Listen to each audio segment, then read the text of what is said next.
Were any Green Bay Packers players the best at their positions this season? America's guest, Jason Hirschhorn, joins me to discuss all of that. Lingering thoughts from the Packers season, hand out our season awards in the NFL as we fill out our Pro Football Writers of America ballots in part one of a two-part stretch of episodes. Let's get into it.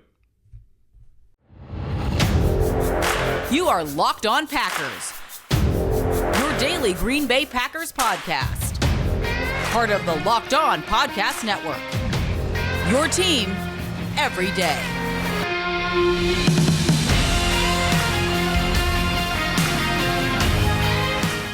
You are Locked On Packers, part of the Locked On Podcast Network, your team every day. I'm Peter Bukowski, and I cover the Packers for The Leap, a newsletter I would love for you to subscribe to. Follow me on Twitter, Peter_Bukowski. Follow the podcast on Twitter, Locked On Packers. Like us on Facebook.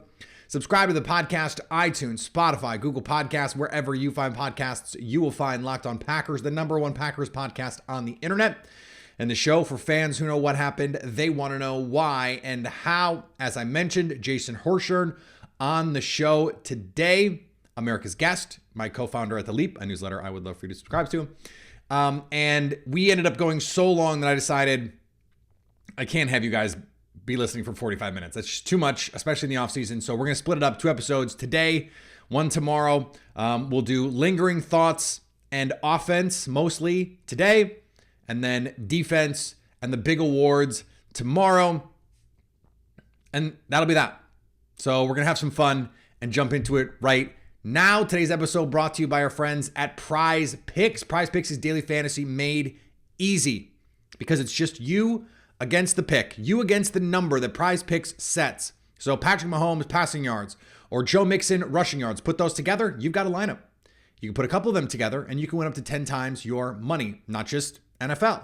You could do college basketball. You could do WNBA. You could do NBA. You could do racing. You could do golf. There are innumerable options. If there's a sport, PrizePicks probably will let you have a lineup. And when you use the promo code Locked On, you can get up to $100 deposit match, up to 100% of that deposit that you put in when you use that promo code Locked On the first deposit. So check out PrizePicks. It's daily fantasy made easy. Make sure you get that Locked On bonus up to $100. And thanks for making Locked On Packers your first listen every day. Subscribe to the Locked On NFL podcast and get daily conversations on the biggest NFL stories, plus in-depth analysis on the biggest games with NFL key predictions every Friday. And Monday, local insiders cover the weekend with the game-to-game episodes. Locked On NFL, available on YouTube and wherever you get podcasts. Joining me now, my co-founder at The Leap and America's guest, Jason Hirschhorn, to do our PFWA all NFL ballots, trying to do the big awards, all the good stuff. Jason, it is good to be with you. It has been too long. The Packers season did not go too long. In fact, it went too short. Any lingering thoughts you want to add on the Packers season before we jump in on our ballots here? Well, it's kind of interesting, right? The last time we did this particular show, we were discussing a certain Packers quarterback as an MVP candidate. And now I don't think we're going to run into nearly as many Packers overall, not just at that position and not just for that award. So it is a very different season that we're recapping with this. Yeah, and I think that was I almost was like, should we not do it? Because last year there were a lot of Packer names to talk about, and this year, not that many. I mean, I haven't seen your ballot, you haven't seen mine, but I don't have that many names. Where the PFWA only does first team all NFL. They do all NFC and all AFC, which can parse these things a little bit better. But let's just top line here. We'll go through the positions. Did you have any first team all NFL Packers? I did not. I didn't really have any that I thought were worthy of consideration. There's a few guys like Jair Alexander ultimately had a more impressive year than I think it probably seemed he was going to have around midseason. But I mean, for the big awards, especially, like there was just nobody worthy of contention. Yeah, Jair Alexander would have been on my all NFC team because the top corners I have are all AFC, interestingly. But yeah, that was close. And then, returner Keyshawn Nixon is the best returner. You're right. I forgot to include the special teams. If we're going to do specialists, we were just thinking of the main position players. But I assume Nixon, I guess I shouldn't assume Nixon would have been your pick for returner? Yes, he was for kickoff returner. Another point of emphasis here: the PFWA distinguishes between kickoff returner and punt returner. Which So I for don't get, kickoff but return, for kickoff return, Keyshawn Nixon was the guy. I actually don't think there's really a credible argument to anybody else. Even though he had only like 2/3 or 3/4 of a season as a returner, he had by far the most impressive season in that regard. So, so if we're talking about for special teams as well, then yes, there was a Packer on the all NFL team for me. The guy who won the players vote had 9 returns. So I don't even care about the 2/3 of a season thing, because Cordell Patterson, who did have a touchdown, had 9 total kick returns. So it seems silly. Any other Packers that you thought were close other than Jair Alexander? Honestly, that was kind of it. I think Rashawn Gary would have made this interesting had he played the full season. He was definitely on pace for that kind of impact, and not just in terms of the sack numbers, although those were pretty good. It was the total pressure. It was the improved run defense. He's not a superstar in that particular regard, but he has made significant strides. I think had he played the full season, or at least more of a season, that could have been at least an option. But, he only played 9 games. There's not a whole lot you can do at that point, given that there were so many other really, really attractive options here. We're not going to go through position by position of the all rookie teams, but presumably you did have some Packers on the all rookie team. Did you get a chance to look at that? Yeah, and I think on a certain level, this says more about the options on the all rookie team of this particular position group. But Zach Tom did make my cut for offensive tackle. Now, Zach Tom, from on a per down standpoint, was phenomenal this year for a rookie. Like, you could make an argument at the end of the season, was one of their not just 5 best offensive linemen, but one of their 2 best tackles. I mean, his numbers in pass protection really were commensurate with that kind of honor. He just, he didn't play enough games. They moved him around. He didn't just play tackle. Obviously, he played some guard. He was better on the outside, but I really didn't think there were a lot of good tackles in the rookie classes here in terms of what they did as rookies. Like, these guys might go on to do much better things in future seasons. Right. So because of the void and because of how good Zach Tom was in his somewhat limited sample size, I was able to put him in there. No Christian Watson. No Christian Watson. Remember, so for the listeners who don't know, there are only 2 spots for wide receiver, both in terms of the all rookie team and the all NFL team. I went with Chris Olave. That was a pretty easy number 1 for me. He was also my offensive rookie of the year. And then I went with Garrett Wilson for the other spot. Watson, for that month and a half, was as good as any rookie we saw this year, not just among the receivers. But I didn't think the overall sample size or the overall work was as good as those other options. And, what we think Christian Watson might be in the future is an interesting discussion. I know you and I will be having it over the course of the offseason at the Leap. Sure. But in terms of what they did in the 2022 season, I thought those other 2 receivers were just better. I think Christian Watson, he would have been 3rd if all pro does 3 receivers. If they would have had 3 spots, I think I would have had Watson as my 3rd receiver here, although there were some compelling cases for some other guys as well. And I think if Christian Watson stays healthy, he probably does make this team. The month that he missed was pretty impactful. That being said, I was making the case late in the season that, if he comes out and if he had the game that he had against the Lions and the Packers won, that you could make a good case for Christian Watson in that spot just because he impacted a playoff team. I think it matters that they didn't win that game, and that's ultimately not what happened, even if he did have a good game. That's maybe a little hypocritical, but I just think that that's one of those, if you're going to make the impacting winning case because he did impact winning in the second half, then they have to win enough for that to be the case. And they just ultimately fall short. So let's go through this. Last time we did this, it was pretty obvious Aaron Rodgers was going to be the quarterback. Mm-hmm. My 2 quarterbacks, Patrick Mahomes, Josh Allen. Any disagreement there? Did you that seemed pretty easy to me. Yeah, I mean, it was Patrick Mahomes' season. It just was. Yep. We collectively, not you and I in particular, we almost sleep on him. We had a version of this discussion last year with Aaron Donald and Defensive Player of the Year, right? We want to keep it interesting. We want to choose other players, but Aaron Donald's the best one, and he just had another fantastic year. It just happened to look like the last fantastic year, which happened to look like the fantastic year before it. That was Patrick Mahomes this year. But there is actually some additional context that I'm sure you considered as well. He lost Tyreek Hill, who went on to have a phenomenal season. Like, it wasn't like Tyreek Hill left Kansas City and ended up kind of just disintegrating into the ether. Like, Tyreek Hill had one of his, if not his best season in the NFL, and the Chiefs offense didn't miss a beat. It was actually better overall this year than it was the year before. And Patrick Mahomes obviously is the on-field catalyst for that. I wanted to ask you this as we were having this discussion. What do you think the biggest difference was this year for the Chiefs to be able to handle offensively everything that they were able to do without Tyreek Hill versus the Packers? Because as you mentioned, Tyreek Hill went on and crushed it in Miami. Devontae Adams went to Las Vegas and was terrific for the Raiders. If I have any complaints about his season, it's that he should have gotten the ball more, and they played almost a two, egalitarian style and tried to spread it around, like, just get Devontae the ball. So what do you think the difference was for the Chiefs? Why were they able to make it work in a way that the Packers weren't? I think this is twofold, and this will actually fold into an article I'm writing later this week, sort of about the whole Aaron Rodgers situation, and we can put that aside for now. It's the Chiefs started out the season with a more or less complete version of their offensive line and with a more veteran group of receivers that were, even though they were new overall, Juju Smith-Schuster had not been there before, Marquez Valdes-Scantling had not been there before, but they weren't stepping in to a new league. They were stepping into a new team, and they were doing it with a lot more experience. Whereas for the Packers, it's not just that Christian Watson and Romeo Doubs were rookies, although that obviously is a big factor here. Christian Watson, remember, missed all of training camp. I mean, he wasn't really, for lack of a better way of putting it, ready to go.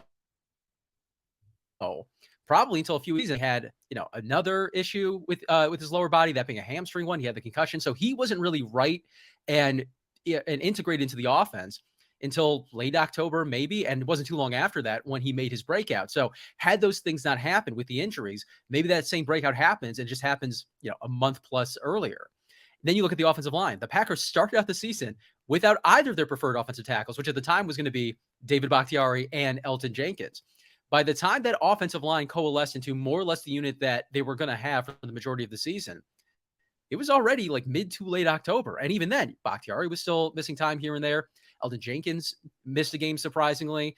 And we just didn't see those issues with the Chiefs. I'm not saying that to take away from Patrick Mahomes, who was phenomenal in basically every facet of the game for which a quarterback can be phenomenal. But those advantages did make a difference. So I think if the Packers had better injury luck, for lack of a better way of putting it, in terms of those groups, the offensive line to start the season, and with Christian Watson in particular in the receiving core, I don't think that Aaron Rodgers is the MVP for a third straight year in the row, but I think that offense overall probably looks better, or at least it becomes what it was ultimately going to become sooner in the season. That would have impacted their win-loss record, I strongly believe. All right, more with Jason Hirschhorn in just a second. Before we get there, today's episode brought to you by our friends at BetOnline. There is so much fun to be had betting on the NFL in the postseason. And I've had some wins, I've had some losses. I was sweating out my Jaguars money line bet, but it came through. And I didn't want to have to sweat out my Cowboys to cover the spread bet, but Tom Brady is Tom Brady. And so that's the way that this all goes. That's the fun of it. And BetOnline can get you there. The fastest and easiest way to get all the information you need and to bet on all the sports that you want to bet on. BetOnline, where the game starts. And thanks for making Locked On Packers your first listen. For your second listen, check out Locked On NFL, bringing you the local insights you love, the national spotlight, daily conversations on the biggest NFL stories. Locked On NFL, available on YouTube and wherever you get podcasts. All right, so we've got a lot to cover through here, and I want to focus on some of the places where we might have considered some Packers, since we don't have that many Packers to actually talk about. At the running back position, I think there might have at least been, I have a short list, and then my guys in each position. I ultimately at running back went with Josh Jacobs and Nick Chubb as my running backs, but Aaron Jones was on my short list. What did your running back room look like? Yeah, Jones was worthy of consideration. I think this was his best season from a both volume and efficiency standpoint. And it doesn't speak negatively of him that he didn't make the cut for me. It was just a really, really good year for running backs, which is great because last year was not a very good list. And you and I talked privately about how I actually didn't include 2 NFC running backs in 2021 because I didn't think there were 2 that were worthy, and I didn't want to vote for just the best of the rest when it wasn't close to being an all NFL or all pro, whatever term you want to use, caliber season.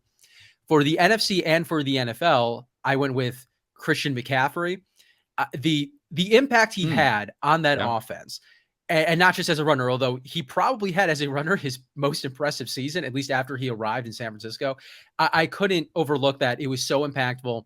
I mean, the 49ers basically have you and me playing quarterback for them at this point, or at least they're an injury away from doing so. And you kind of forget about that because of all of the ways in which, not just McCaffrey, obviously, but weapons like that are being utilized by Kyle Shanahan. And McCaffrey has kind of become the straw that stirs the drink there. Like Deebo Samuel missed time. George Kittle spent about half of the season as like a glorified extra tackle through no fault of his own. And really, it was McCaffrey that just supercharged that offense almost immediately upon his arrival, at least when he was finally fully integrated into the offense. So I went with him for one of the spots, and I went with Josh Jacobs, which, can we take a moment to discuss how weird it is that Josh Jacobs is on this list?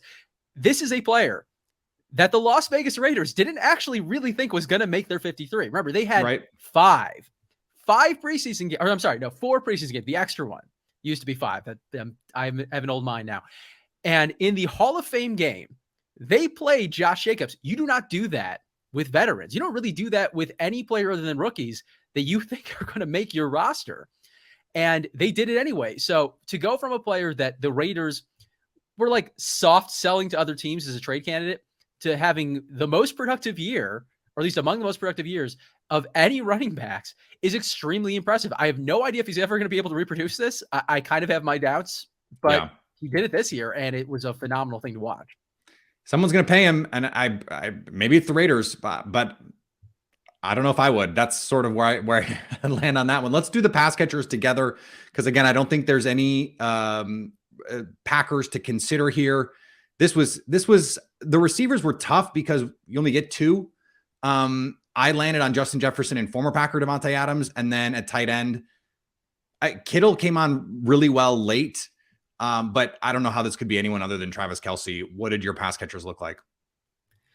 It looked pretty similar. Kelce was the easy call for tight end. And it wasn't just because everyone besides Travis Kelce didn't have, I wouldn't say a down year, but like I thought the second best tight end season from anyone this year ended up being TJ Hawkinson. And that was a huge delta between him and Travis Kelce. This really wasn't another choice.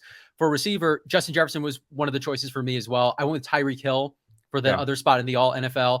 Adams did make my all AFC cut.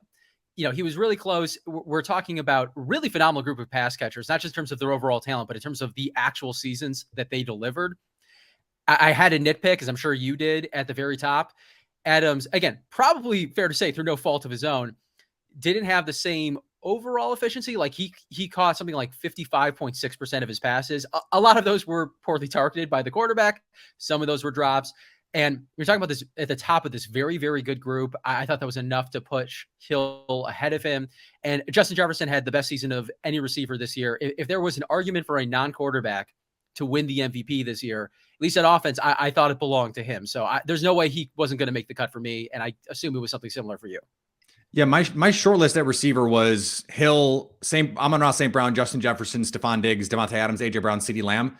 I kind of, outside of Justin Jefferson, if you picked any one of those guys, I'm kind of fine with it. Like it was just a loaded year for receivers, and that's great. Unless you're the team like the Packers that didn't have one of those guys, and one of the guys you used to have is on that list still. And one of the reasons why your team was not as good is because he wasn't on it. Remember, as we wrote at the Leap, the Packers, while they weren't ultimately in on the A.J. Brown trade, there's no reason why they couldn't have been. Like, they had the assets to do it. And seeing A.J. Brown fully come into his own as an all NFL caliber player. I mean, he made the all NFC cut for me. I just thought that Hill and Jefferson were a little better this year. But to your point, Brown as a choice would have been totally defensible, I think, for anybody. That's the kind of player that the Packers could have feasibly obtained after the Devontae Adams trade, and they didn't. And maybe long-term, they don't feel all that bad about that because maybe Watson becomes something similar to that. Too early to say, obviously, but I guess that's on the table for him. But it would have made a big difference if at the start of the season, when the Packers were running out Sammy Watkins as one of their starters, that if they instead had A.J. Brown, things could have looked a little different in a way that maybe involves them going into double-digit wins, maybe even competing for the division. Like, it could have been a very different season if A.J. Brown is there from the start.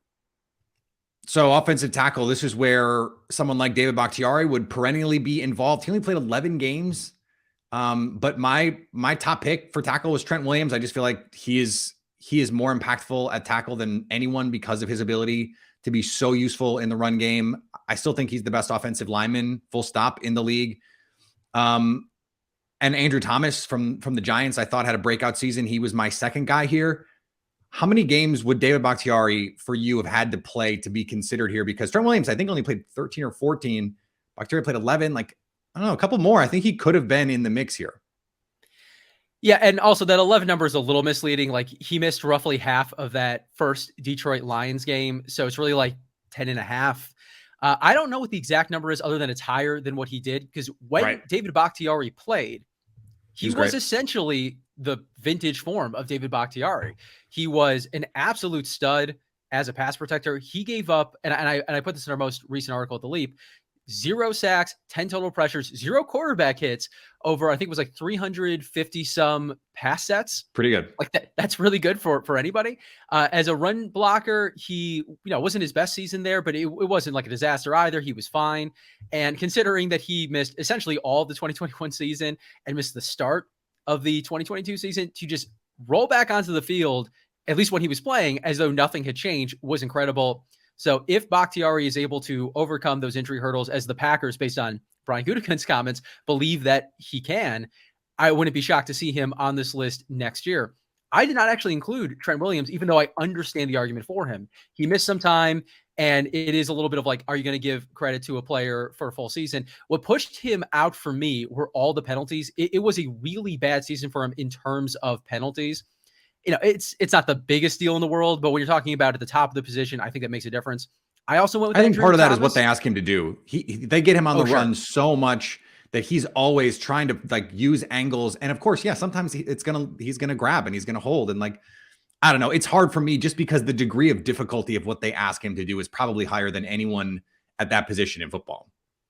Sure. And that was also true, for what it's worth, the previous season when he had fewer penalties. So it's sort of, he's, I guess, like not living up to his own super high standards, which it's the Aaron Rodgers problem, right? It kind of is. Yeah. And he's a first ballot Hall of Famer, or at least as close as an offensive lineman can be to being a first ballot Hall of Famer. So again, these standards for him are probably higher than they should be, because a less than perfect season for him is still potentially better than everybody else. But again, I thought Andrew Thomas was phenomenal. I thought Lane Johnson for the Eagles was phenomenal. I know he missed a little time too, but it's another situation where you look at the numbers. He gave up so little pressure. He was so impactful in the run game. And you look at what happened when he wasn't there. That Eagles offense went from being absolutely just diabolical on the ground to being very pedestrian. And I think that matters, right? Like what you do for your team and what your team does when you're not available, if you aren't available, that should provide important context to this conversation. So I thought those two guys at the top made sense for me. I also considered Laramie Tunsil. I considered, though not to the same degree, Colton Miller. I thought he had another sort of under the radar strong season for a player on a team that didn't have a lot going for it this season, as we discussed with Devontae Adams. So, that plus Bakhtiari, I thought was the group, but ultimately I felt pretty strongly about Thomas and with Lane Johnson. I think that's reasonable. Anything, I want to get to the defense part of this. So anything about the interior offensive line that stood out to you that you want to say? I had Chris Lindstrom, Joel Bitonio, and Jason Kelce as my interior guys, 2 guards and a center. Yeah, I went with Joel Bitonio, Zach Martin, and Jason Kelce. So not a whole lot of disagreement there. I mean, the guy you mentioned also worthy of consideration. Just a really good group. Like this was after about like half a decade of people complaining that there aren't enough good offensive linemen. I do think that started to come around. Like it's not all the way back to what it was in like the 80s and the 90s, but it's starting to fill out. There's a lot more talent coming into the position, and a lot of the talented older guys are holding on. So we really have a glut of it right now, and it's fun to watch. All right, we're going to be back tomorrow with more of our PFWA ballots, the big awards, all that good stuff. That is all coming up tomorrow. Follow me on Twitter, Peter_Bukowski. Follow Jason on Twitter at @by_JBH. You follow the podcast on Twitter at Locked On Packers. Like us on Facebook. Subscribe to the podcast, iTunes, Spotify, Google Podcasts, wherever you find podcasts, you will find Locked On Packers. And anytime you want to come hang out with us live, like when Aaron Rodgers says, I'm coming back, or when the Packers decide he's going to New York, whatever the decision is, we will be there to cover it live on the Locked On Packers YouTube page so you can stay Locked On Packers.